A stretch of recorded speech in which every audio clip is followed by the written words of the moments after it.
Welcome to Sports CTO Talks. In this series, we will be connecting with technology leaders in the sports technology industry, where we will be simplifying sports.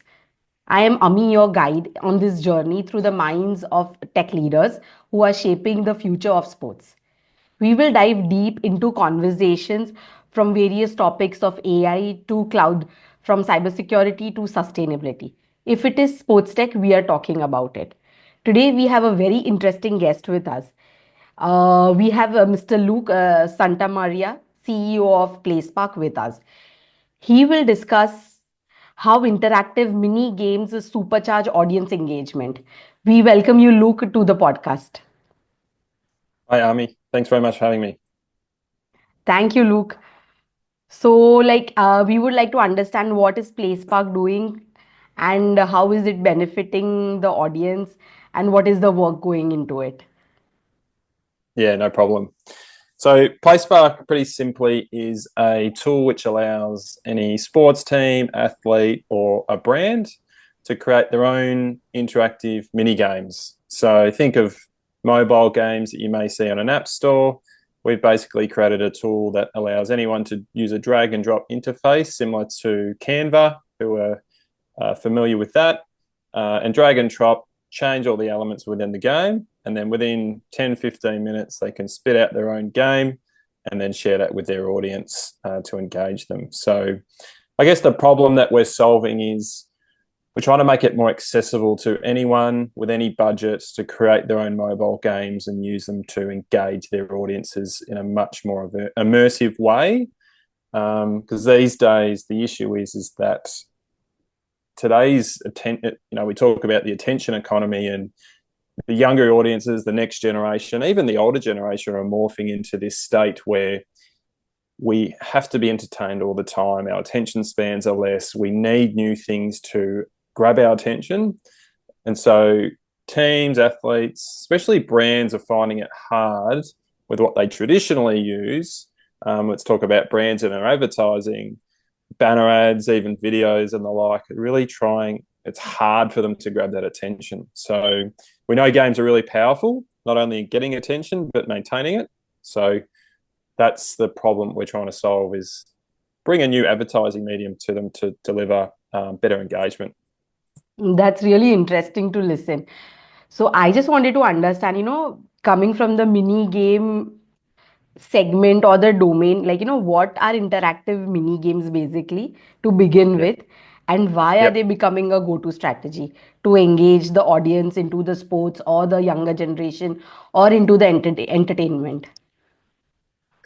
Yeah, so mini games, you can, if you've come across games like let's say Tetris back in the day, or Flappy Bird, or they're basically mini games that can be quickly accessed and played on any device. So you can open your phone, click on a link, open up a web browser, and you can start playing this game. And so you'll Flappy Bird, for instance, has levels. You can get scores. You've got all these different components to a game that keeps you interested. You can play against each other with multiplayer and the like. So traditionally in sports and entertainment, with fan engagement, which encompasses quite a lot of different items underneath it, these days teams use quizzes and trivia and polls and the like, a lot of sweepstakes type interactions, and this is how they allow brands to come in and connect through these action points through sponsored branding. The thing with mini games is if you're comparing them to those traditional mediums, you're looking at something like a sweepstake model, which they usually use. It's a really short interaction. It's 10 seconds. It's not that interactive. You're filling out a form. The brand gets the data, which is great, but that's it. And then the fan has a 1 in 20,000 chance of winning whatever's on the end of it.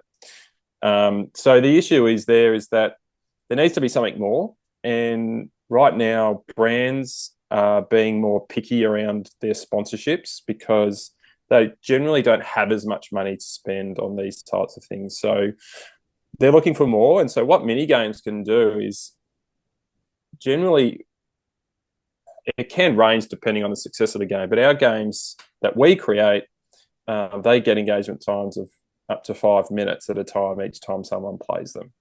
So if you're a sponsor, you can plug your branding into a game. So you can imagine the amount of eyeballs that are on these games across all these users. Not only does that increase your dwell time, but then sponsors also have the ability to plug different advertising action points within the game. So it could be a rewarded survey, it could be a could be a video, it could be a little mini playable ad of that sponsor inside the game. So there's 5, 6, 7 different touch points for that sponsor, and they could have minutes, if not hours, of engagement and awareness. And positive affinity is what games also bring, is this positive connection to that brand from playing the game, being connected to the team and the brand and the like. So it's all about leveling up what they're traditionally used to, and they're all about bringing return on investment back to that brand. And then from the team perspective and the athlete, it's about, okay, well, how do I stay front of mind with my consumer? Doesn't have to be during match day. They can play games outside of match day, and even outside the season, it can extend out into that. So, and it's probably why you're seeing some teams and some of the bigger teams go into like Roblox, Fortnite. Brands are starting to delve into that because they can start to see the power of not only the affinity that games bring with fans, but that dwell time, that exposure to the brand is quite big. Okay, that's quite interesting. So, connecting with this, what are the different types of mini games, or a few examples in those domains which can enhance fan experience specifically during live events, or virtual broadcast these days, what is happening? Yeah. Yeah, so we've had a couple of activations down here in Australia with a few teams. So we had one team, the Melbourne Renegades, in, if anyone knows cricket quite well down here, they're in the Big Bash League in T20. They activated one of their games as a cricket game, which branded some of their cricketers and their athletes inside the game. They plugged that QR code up onto their big broadcast screen inside the stadium, and then they had some QR codes around the stadium for people to scan and play. So it was as simple as fan sits in the seat, they see the code, they scan it with their phone, opens up in their browser, and they started playing.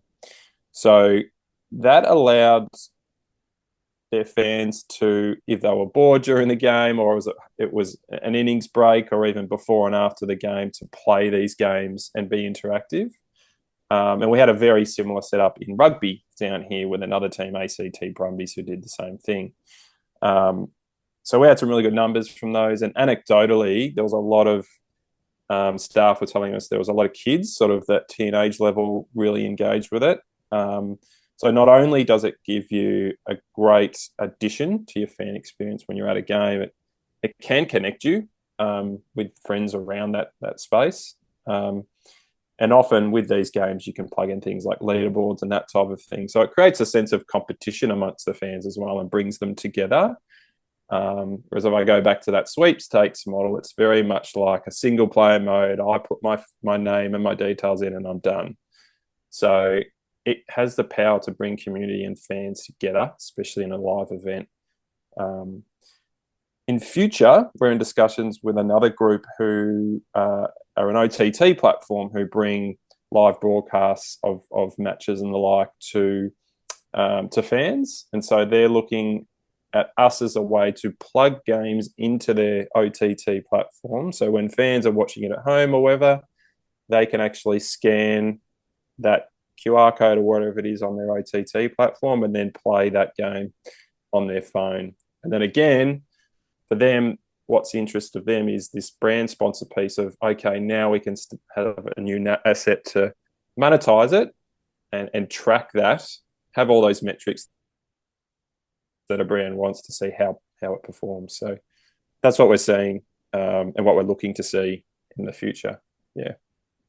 Okay. So, you were discussing about the attention span, and if we club mini games, what are the timings people stay on screen to play games? Have you monitored, or do you have any data, something, so that would also be interesting to know. Mm. because screen time is increasing Yeah. day by day. Yeah. So, Yeah. Yeah, so we ran a campaign not long ago around AFL, so football in Australia here. Our finals, we had a one of the biggest alcohol retailers down here who used some of our games, and so they created a game with us, which was like a footy flick game. You flick the football at targets, and the cans were the targets, and they were branded to the supplier. So we had some really good numbers from them. They had an average dwell time. So each session a user played, they would play it on average 5 minutes a session. And then we had the amount of sessions per user across those users was 15. So 15 times 5, that's what's that? My maths. It's over an hour of games played, attention playing that game per user. So it gives you an idea of the scale that can get to for a brand and a team. So uh, that's what we were saying too. And from a brand perspective, we had 20% of those players actually went and spent in store through what the rewards they earned inside that game. So the conversion, the power to not only have that high conversion rate, but then to track that all the way through to a sale is really powerful. And from a team perspective, if you can sell those metrics to a brand, it's a great asset to have in your tool set. true, true. And that is an interesting number also, what you mentioned. So, like, right now everyone is talking about AR, blockchain, and AI and everything integrating into all the aspects of technology. So, Yeah. how is that influencing the design and the impact of these interactive mini games? Yeah, so it's interesting. We actually started as a blockchain company a few years back at the height of blockchain, but yeah, blockchain's been used a bit in gaming outside of sports. So we talk about NFTs and the like, where you can earn assets and use them within games. So that's starting to sort of transition into traditional gaming as well. There's a lot of NFT gaming platforms out there that harness the ability to feel like you own those assets within the game. In terms of AR, augmented reality is a great way for me to merge the digital and the physical worlds. So AR allows you to play games off your phone, but then interact with the physical world. So one use case is, geolocation AR, like scavenger hunts. Those types of AR tech are starting to be implemented into the sports and entertainment world, where you might go and create a game which has certain assets that you collect outside of a stadium. So let's say you go to a game, before the game, open up the game, and then you're walking around the stadium trying to find these assets through this game. So you put your phone up, you might go up to one, and then they might be a target, and then you can flick a ball at that target, get points, and then work your way around the stadium and collect those items. So I think it's a great way to engage those at events, but also a way potentially to get people to go to the event. I think one big issue that we find teams tell us is the decline in the attendance at live events in some sports, and how do they get them to come back? So I think AR is a great opportunity to engage the younger audience specifically in that space. And if anyone's come across Pokemon Go before, we know how big that is. Like, that launched years and years ago, and it's still going today at tremendous rates. I think it's one of the top 3 rating games in the world at the moment still. So yeah, I think they both hold some really strong promise. And then I think the other one everyone's talking about is AI and how that can be used to probably doesn't augment the fan experience as much. Well, it can in a personalization setting, but from our perspective, we see it as a really great internal tool to potentially utilize that to help you personalize the games that you build and really make it look and feel on brand and to your fans, and speed up the process to be able to do that. So, yeah. Okay. That's good to know. Like, things are evolving in the mini games domain also. Mm. So I would like, to understand like how the companies or the brands are effectively monetizing, these mini games, and specifically without compromising the user experience or the experience of playing a game. What are the factors? Yeah. So I think the key thing here is you want to minimize the interruption to the fan experience as much as possible. So traditional gamers, they're used to advertising. So it's just part of their world. They either have ads and they're used to them, or they pay to get rid of them. That's just the nature of it. I think it's different when you come to sports fans. They're not traditionally used to playing mobile games, some of them anyway, but the likelihood that someone plays a mobile game is high. Like, we've got more than a third of the world's population playing mobile games. So if you're a sports fan, there's 1 in 3 chance that you play mobile games anyway. But the key for brands is just to don't interrupt the experience. So if you're playing a game and you're at a key part of the game, you don't want a pop up of an ad popping up as you're playing. Like, that's just not going to be a great experience. But let's say you've got a game and you've put a background into the game that has branding within that, that's not interrupting the gameplay. That's where you want to start to sit. And then from there, as a base, then you want to work your way up to interactions that fuel and enhance the experience of that fan as they play that game. So within our games, and the great thing about games is you can implement rewarded experiences. So just watching an ad of traditionally if you watch an ad on YouTube of a brand, you're not getting rewarded for that. You're just watching it because you want to get back to the other video that you're watching. The beautiful thing about games is that you can use that asset, that video, as a reward inside the game. So what we do with our games is, when you go through our tool, you can add your videos in from the brand. You might add some, surveys in there. You might have a mini playable ad, but each one of those have a rewarded event. So let's say you're playing the game from your team, you might, lose all your lives. And it's like, okay, well, if you want to revive back into your game with your old score, then you can watch this video, or you can fill out this survey. So it becomes a rewarded positive activity that connects you closer to that brand. So while that is interrupting the user experience, it's actually enhancing it, because it's making the experience better and improving their chance of potentially going up the leaderboard, that type of thing. So, yeah, so I think it's 2 things. Don't interrupt the experience, and then if you can, amplify the experience by creating reward events inside that game, which is, that's how most of these ads in the gaming world work anyway. We're just taking it out of the gaming world and bringing it into the sporting world. Yeah. True.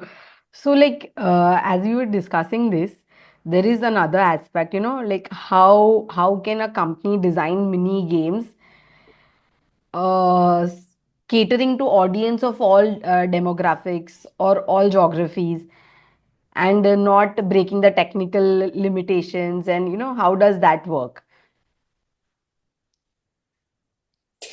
Yeah. So I think there's a variety of factors that you need to consider when you're talking about different demographics and technical backgrounds. So you just need to make that user experience as simple as possible. So whether you've played games before, whether you haven't, you need to make that onboarding experience simple. You need to make the gameplay simple. And often that will come down to knowing your audience. So when we create games, or we have brands come on and use our tool to create games, it's all about who's your audience, what game is most likely to be played by them, what are they going to understand, and you don't have to be that technically savvy to understand how you play these games. The good thing about mini games is they're designed for any audience, really. They're not like these AAA games like Call of Duty and those types of things where you sort of have to know what you're doing. There's all these intricacies. We're talking about mini games which generally are like simply tap a character and fly through the air type thing. It's really easy.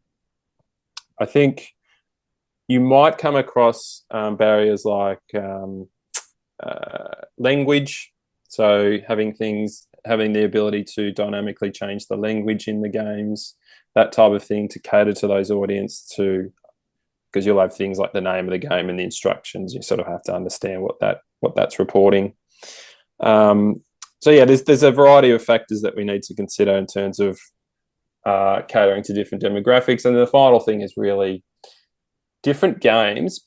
Depending on your demographic, you'll be interested in different types of games. So, as an example, 35 to 45-year-old females, they traditionally love strategy games, puzzle and bubble shooter games. So most people have probably heard of Candy Crush. Most of that clientele who plays that are your 35 to 45-year-old female. And then you might look at the younger generation. They're all into action, adventure, those types of games, social, multiplayer. So it's about, okay, who's your audience? And then what game best suits them? And what are the other factors like languages that you have to take into account? Okay. Okay. So how do you, evaluate the success of these mini games into, driving the audience or specifically audience engagement? Like, how do you understand that? Yeah, so I think there's some base measures that you look at to understand what players are doing with the game. So things like how many players actually play it. So if you're marketing to an audience and I don't know, you send an email out to 50,000 fans, you want to know how many people actually click on that to then open it. So that's the first thing. And that gives you an idea of the affinity for games, I guess, and potentially affinity for what's the reward attached to that game. And then the next step is, okay, once they open it up, are they going to play? So then you're looking at, okay, how many of those users who actually opened it went and played that game? So that conversion rate's important because then that's going to tell you a bit about, is that something that they're interested in? Do they like that initial experience? And then beyond that, it's looking at, okay, well, how long did they play each time for that period? How often did they come back to play?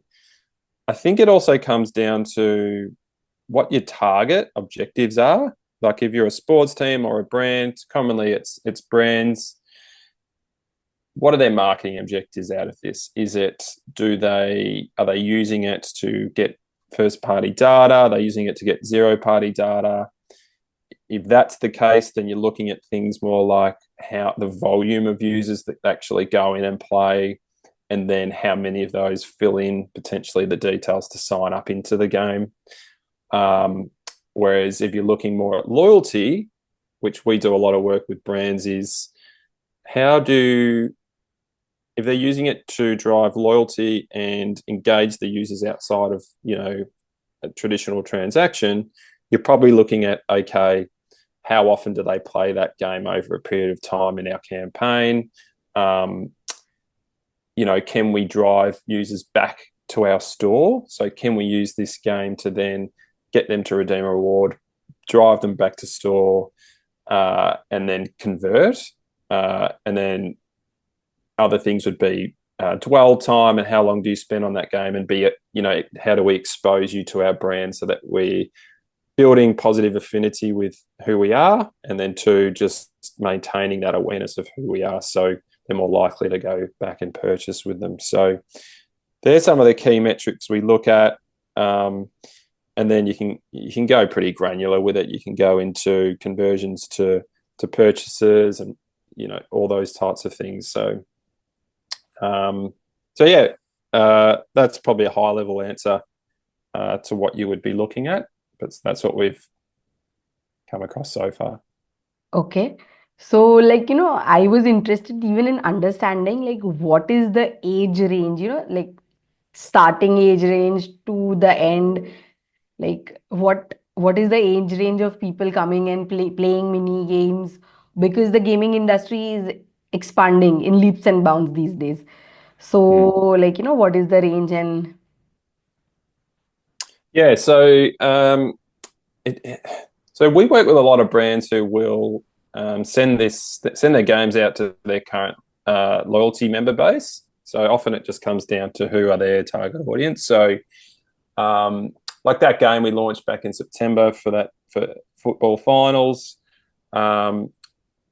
When you launch a game like that, you're probably looking at the demographics who are interested in football finals specifically, as well as that alcohol retailer. So for them, it was sort of your 18 to 30-year-old, predominantly more male than female, was sort of their demographic user base. So in terms of who you're targeting, it often can come down to who your user base is. And then beyond that, if you're sending that out to, it's often controlled by your marketing. So it's like, who's our audience? Who's our target? That's who we're trying to target. And then off we go and market to them and hope that they convert and go and play our game. We talk to clients and brands, and if it's a loyalty play and they're trying to target similar demographics, we'll just suggest to them these are the types of games that you want to run because they'll be the most likely to convert and have people play. Some brands don't really know who their audience is. So then it's like, okay, well, let's create a game which is pretty generic that is played across different demographics, because you do get those. Like classically, there's this game called Memory Match where you flip a card and you've got to get the right pairs together and go over time. That's classically been played by lots of different age groups and it's been quite popular. So yeah, it just comes down to who you're targeting, who your demographic target market, and then determining what's the best match in terms of a game for them. Okay.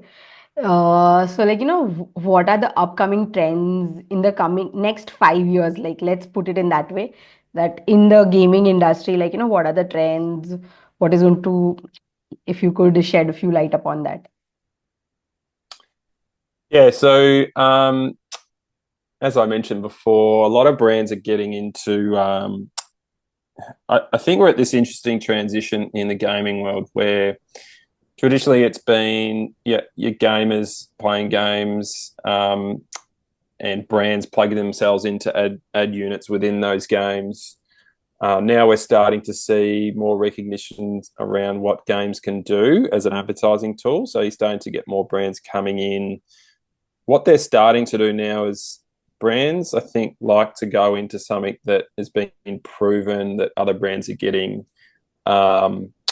wins with, but also sort of is similar to what they've done before. So commonly what brands will do and what they're used to is having an ad unit like an image or a logo and that type of thing and plugging that into an environment. So that's why I think we're starting to see people seep into Roblox and Fortnite, because there's a lot of users on there, big audiences, and you can be seen. So, but it's very similar to what they do traditionally in sports and live events. Is it's an impression play, it's a brand awareness play. You've just got your logos there, and then you're just going out to a mass audience. I think the other barrier there is that people playing Fortnite and Roblox are traditionally gamer heavy. So it can be a bit needle in the haystack, throwing at a dartboard, hoping that some of those might have an affinity to your brand.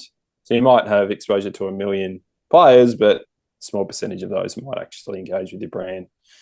I think the good thing about mini games is they can be used by a brand of any size, whether they're a 5-person team all the way up to, thousands of people in their staff and a variety of different budgets. And then they can basically own that product. Whereas Roblox and the like, you don't own it. You're just sitting yourself in that environment. Mini games have the ability to be used by anyone, anywhere, within. If you've got a mobile device, which most people have these days, the ability to just open up a game and play it is what people want, and that's the trend. More and more as years go by, people just want something that's quick, easy, they can play, they can interact with, and it doesn't take up too much of their time. And I think that's where mini games really play a big role. I think a stat is that in the gaming world, mobile games generate 60% of the revenue is the statistic. So traditionally 10, 15 years ago, it was sort of consoles and the like. People would be sitting home and doing that. But we know people are becoming more busy, less time to do things. So mini games, they're quite powerful. And so I think the biggest trend is going to be, okay, brands acknowledging, okay, what's the easiest way to engage with my target market? How do I do that in gaming? And I think because mini games can sit in such an easy, accessible device, such as a mobile phone, and most people use it, and then they can own that game and the creative. I think that's a pretty powerful couple of factors that's going to sort of help propel it forward. Okay. So, like, you being in this industry from years, like, what are the 3 quick tips, you would like to share to the audience or to the companies? 3 tips around how to implement games and how to Yes, approach it. yes,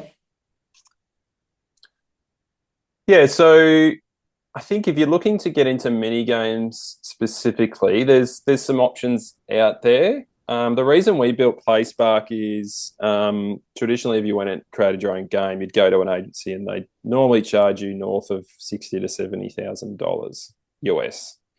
So we changed the narrative, and so we allow brands to create their own games for as little as $1,500. So it's a fraction of the cost. So depends on the size of the brand and what tips I can give you.